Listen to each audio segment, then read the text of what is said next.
لەوان دەکرێت ناخۆل هیچ علاقی بە سونە و شیعەیدا نییە. لە مەراسیمی دەڕۆژی کۆتایی چلەی ماتەمینی ئیمام حوسێنین جا لە زۆربەی پارێزگاکانی عێراق خواردنی هەریسا ئامادە دەکرێت. من ئێستا لە گەڕەکی هەڤاڵانم لە شاری هەولێر وا دیارە لێرە کۆمەڵێک شیعە مەزهەب ئەو خواردنیان ئامادە کردووە و لە دوێنێ شەوەوە ئامادەکاری بۆ بابەتە دەکەن و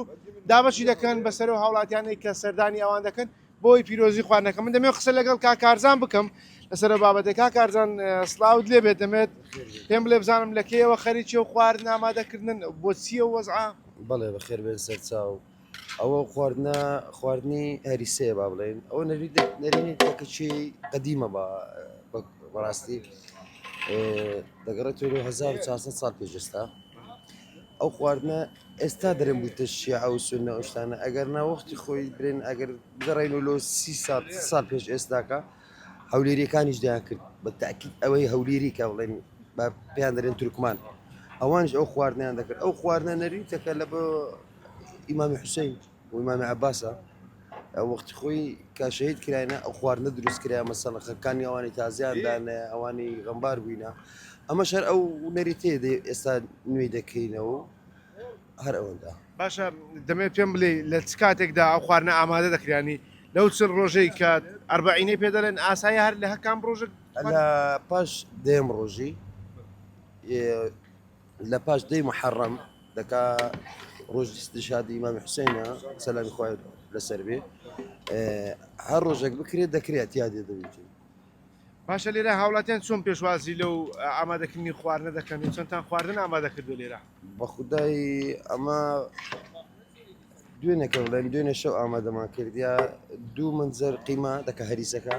لەگە 2 منجەڵ برنجشمان ئامادە کردووە و لەخوای بە زیادبی حەمدولیلا خەڵکەکی زۆری شاتیە و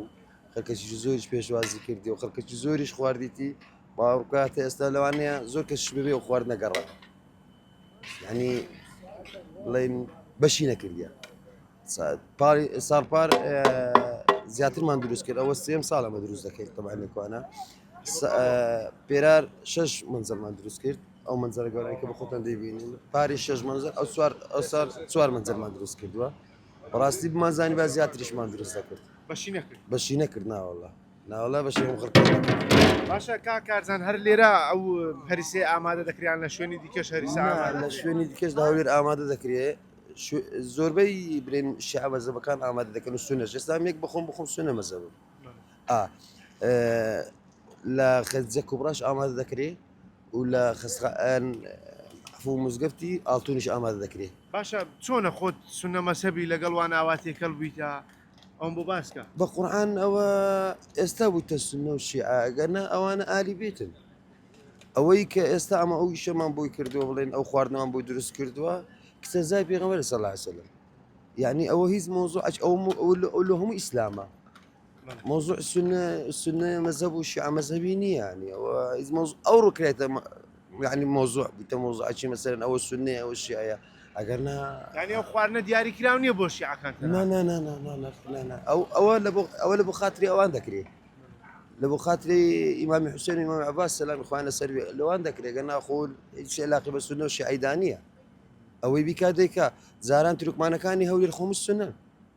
دەشیان کرد و خواردنەکەشیان دروست دەکرد و تەوزیعیشیان دەکرد و باشە پێم بڵێ هەریسەیە لە چی و چی دروست دەکرێت؟ ئەو هەریسەیە لە نۆک و گۆشت و ئاوی تەماتە و ئیدی بەهاراتی چۆن ئێستا با بڵێن بەهاراتی مەڵێن دۆڵمەی هەیە ئەو شتانەیە بەهاراتی هەریسەی جیاوازە لەوانە دروست دەکرێت. زۆر باشە کاکارزان دەستەکان خۆش بێت ئەوەی جێتان لێ بۆ قسەی کاکارزانە سەبارەت بە ئامادەکردنی خواردنی هەریسە لە چلەی ماتەمینی ئیمام حوسێن و ئیمام عەباس کە لە دوای دەی محەڕەمەوە ئەوان دەست دەکەن بە ئامادەکردنی خواردن و جا بەیانیش کۆتا ڕۆژی چلەی ماتەمینی ئیمام عەباس و ئیمام حوسێنە لە بارزەکانی عێراق و مەراسیمەکە کۆتایی پێدەچێت.